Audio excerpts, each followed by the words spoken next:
So since the floor is open, unless anybody has another topic, I'd like to talk about alternative history, and Yeah, do it. maybe, Yeah, Raphael's here. He's been doing a lot of great interviews with David Ewing Jr.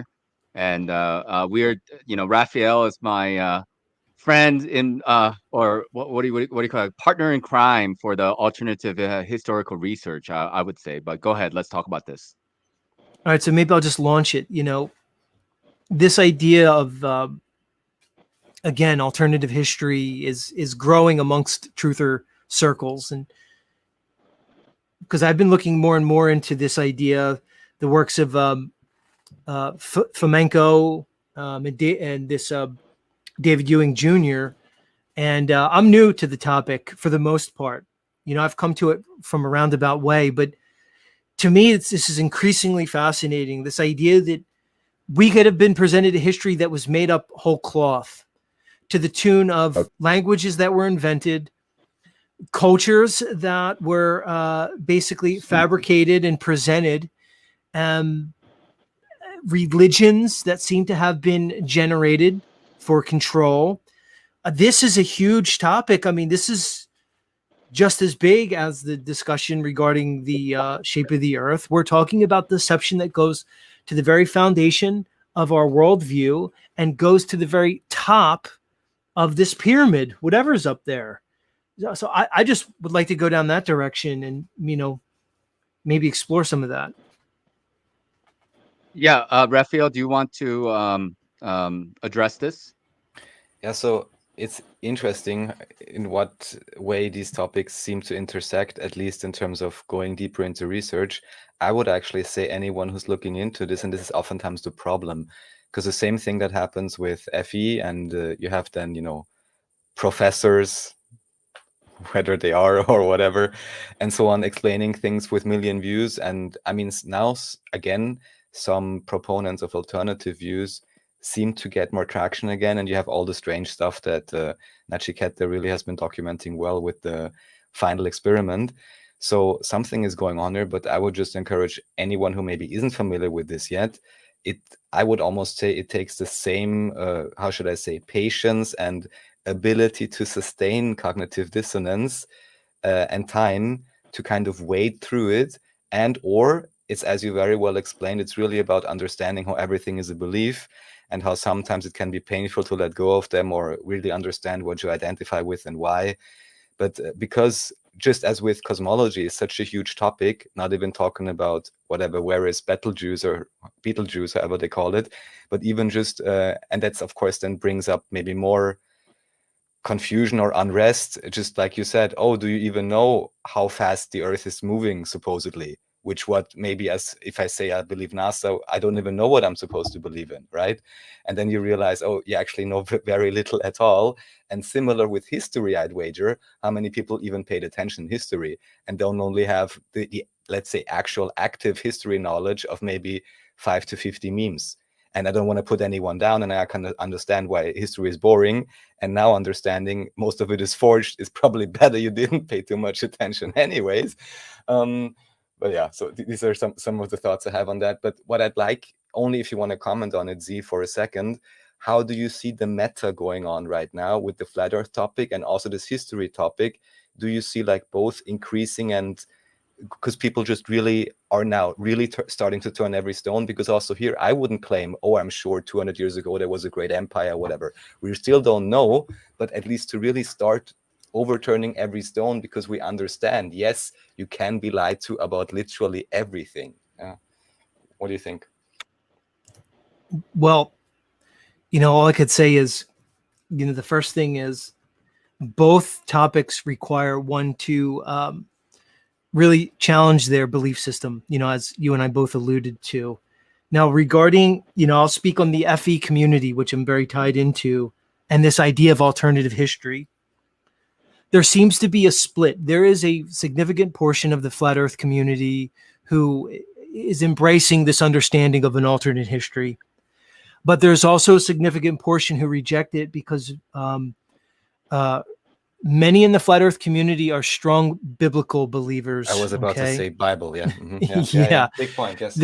They're very strong into what we consider the Hebrew cosmology, right? Which is an avenue that many flat earthers go to, because once they come to the understanding of the globe lie, it's easy to fall into this the idea of the biblical cosmology. It's really, sorry to have to interrupt, it's really the Missionaria Protectiva from Dune again. And I sensed this multiple times, even with newborn, again, Christians or whatever.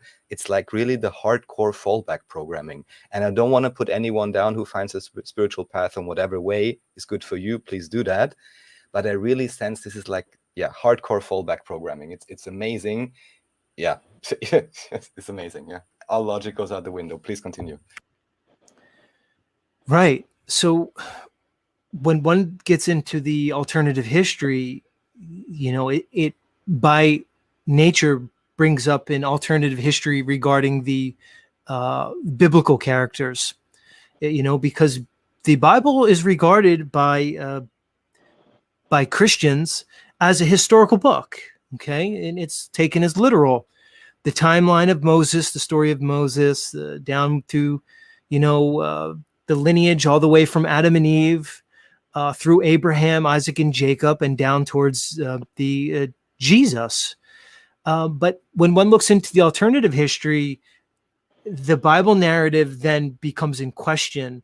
And as you mentioned, this is a very difficult hurdle for many of the religious sector, because it challenges the very, their spirituality. They've tied their spiritual nature, their consciousness, their mentality into a religion, which is based on doctrine, tradition, and orthodoxy. When you challenge the orthodoxy and the traditions of the religion, you usually run into this very strong resistance from those who are associated with that particular organization. If we talk about an alternative history, you're talking about an alternative Jesus. Jesus becomes something else. The Israelites become something else. Okay, the pre-indoctrinated understanding and belief regarding Islam becomes questioned. So once you rock the boat with the religious understanding, you see the reactions of people, and I think that's why it's difficult. But again, for me, the journey is getting beyond the things that we believe and moving towards the evidence. What can be proven? How can we evaluate information and then incorporate that into our consciousness so that we can grow into our full potential? And this takes courage. So certainly this alternative history understanding is a courageous endeavor, because it's going to be rejected outright. And again, people are just going to point to so-called science. They'll invoke science as if science is personified, as if science is some type of entity that has sentience, but really science is a method. So if we're looking at history, we need to look at things like records, whether they be geological records, written records, astrological records, to try to come to some understanding of what history may or may not have been. And again, if one looks at the evidence, one may be led down a path that goes counter to the narrative. And again, that's why I think it's so fascinating, because if indeed we're looking at a world that had advanced technology, if we're looking at buildings that had some type of purpose, whether they were some type of antique technology or some other type of mechanism, whether we're looking into a culture that may or may not have existed and could have been made up whole cloth, languages that could have been new products of the last couple hundred years. This goes against the narrative, but does it go against science? Because people invoke science, but what they're really invoking is pseudoscience. And I encourage people who just rotely refrain science over and over again. What is science? Who controlled academia for the last 500-600 years? Start looking into it. It ends and begins with the Roman Catholic Church. They were controllers of all academia in the Western world. If you look at their beginnings, if you look at their practices, if you try to understand the history of the Church of Rome, what they actually believe, the methods that they've employed to squelch any knowledge that goes contrary to their narrative, you may then get an understanding of who has the knowledge and why they may have been presenting a particular narrative. So when people invoke science, I implore you, what does that mean? Because science is nothing more than a method. It's a method of discovery.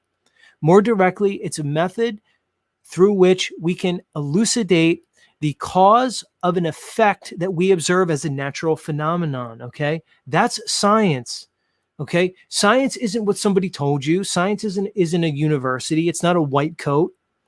It's a method that we can use to get to some degree of truth.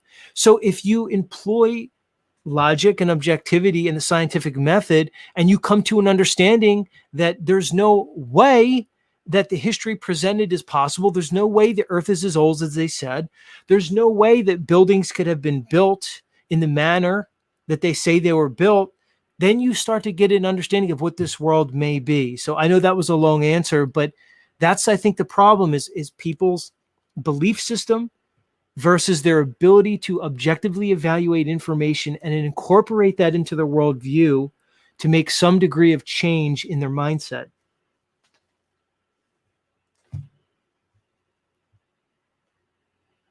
Yes, so I just confirm what you said, belief system, and it always makes me think back to Yuri Bezmenov and demoralization.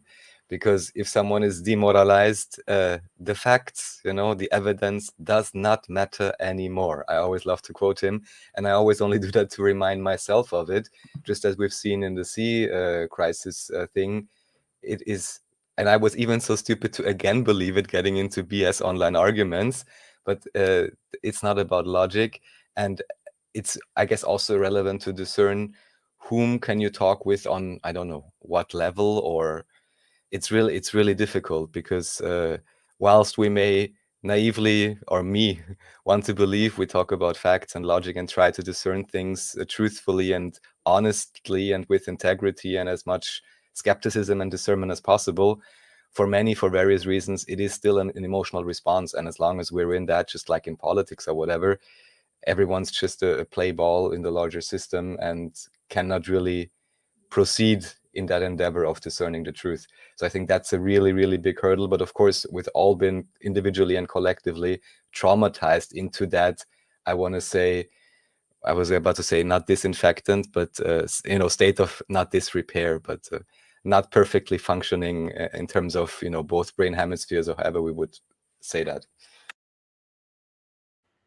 I wanted to bring this up. When one investigates the understandings held by, whether you want to call them the secret societies, the mystery schools, the occult fraternities, whatever name or term you want to apply to these organizations, you find that they held, generally speaking, a very particular history regarding this earth and humanity, a history that's completely contradicts the one that was presented to us. So for me, it begs the question, why? Why do the secret brotherhoods, whether they be the Theosophical Society, the so-called Rosicrucians, the Masons, I mean, we can go on and on regarding these societies. Why do they all hold a particular understanding of our history, the religious figures presented, and why is it so counter to the one that was presented to mankind at large? Because when you can get a hold of their writings and the things that they have published and presented to the public, you find a particular story regarding the creation of man, the concept of God, the creator. And it's in some ways it's a very odd story, a very strange story, but it's only really strange relative to our conditioned understanding of history, religion, and otherwise. But I would implore anybody who's really interested in the topic, look into the beliefs held by the ones, let's say, in the privileged class. You know, the families that were basically the wealthy families throughout history, the ones who were in control, in power, whether they were the priest class or the royalty, and you find a very particular belief system that has a lot of commonalities all around the world. And again, it's quite different to the one that's presented. They present a reality that is much more than the physical world that they presented to us through their pseudoscience. They present a reality that is spiritual, that's mental, that's astral, and etheric. They present a multi-tiered reality, one in which very likely the base reality exists in more of a spiritual realm or a mental conscious realm.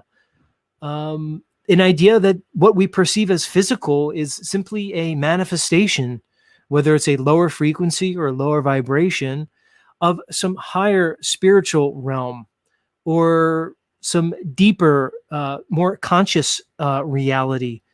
And this is the understandings that they had. They certainly viewed the Messiah figure quite different than the presentation that we were given in the 66 canonical books associated with the Bible. And the entire paradigm is one in which, firstly, was occluded from us, and secondly, is completely paradoxical to the physical world that we've been presented with through scientism, this idea of mere particles. Okay, they removed a concept of ether from science.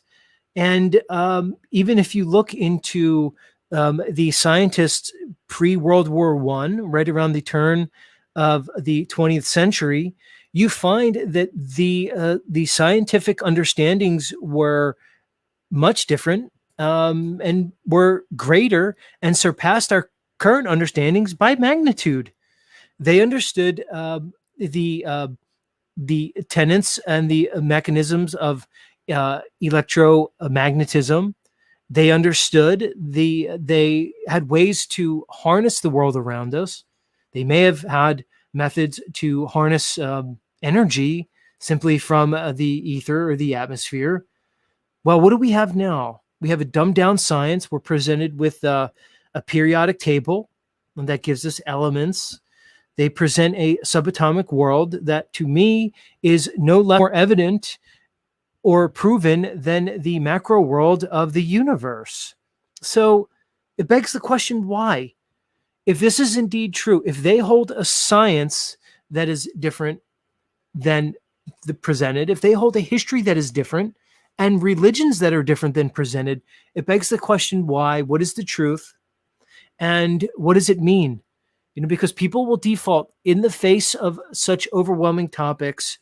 People will impose certain psychological defense mechanisms, and they will typically default to, statements like, what does it matter anyway? Why does it matter? When you ask, why does it matter?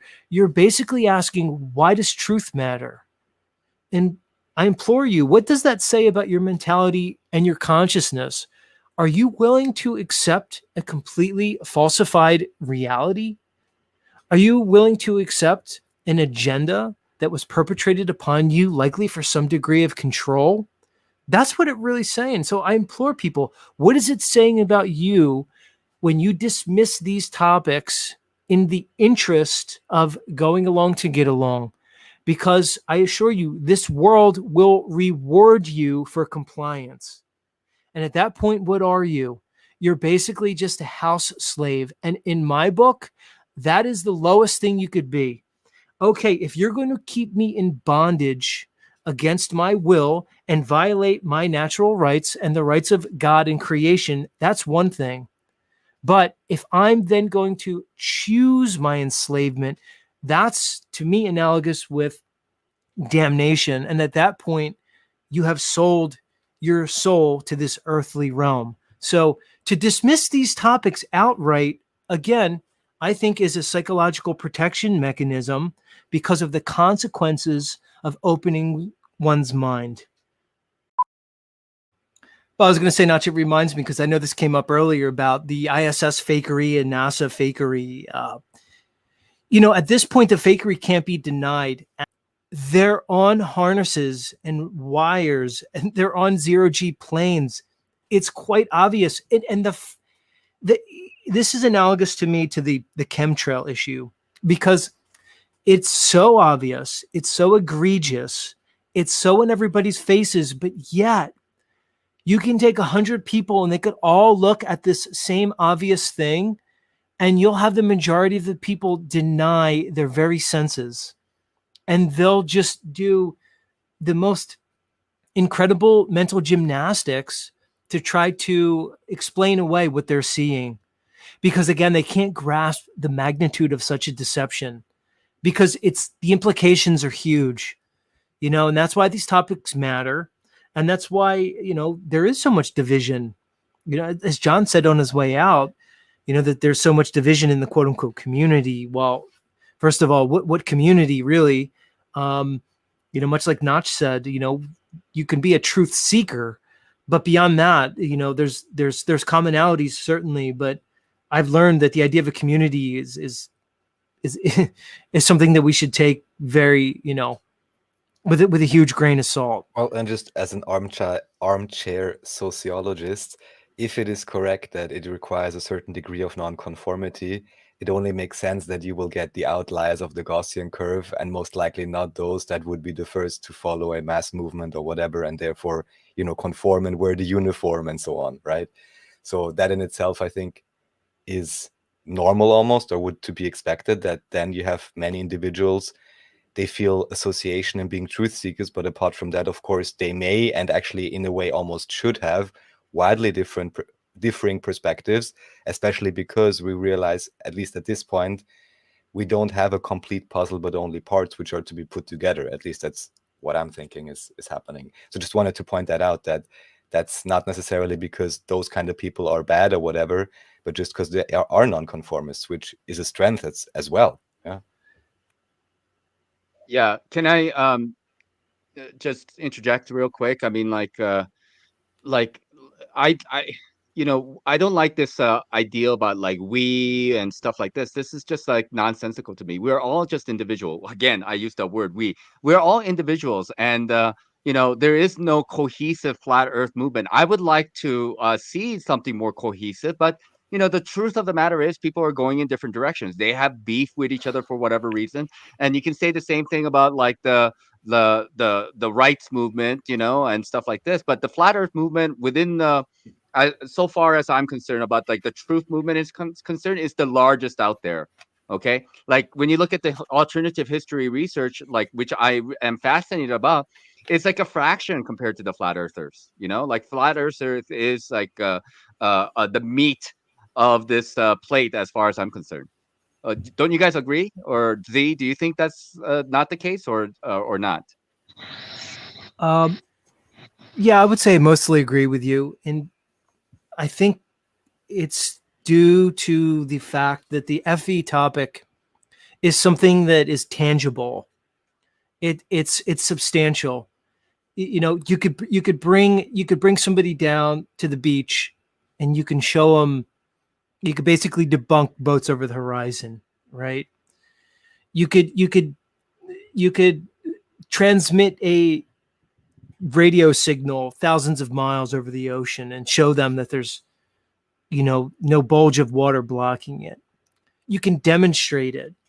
When we get into topics that are a bit more abstract, it becomes more diffuse for people, right? So it's not hard for me to show somebody a chemtrail and say, look, what do you think that is coming out of the back of that plane? Do you think that's natural?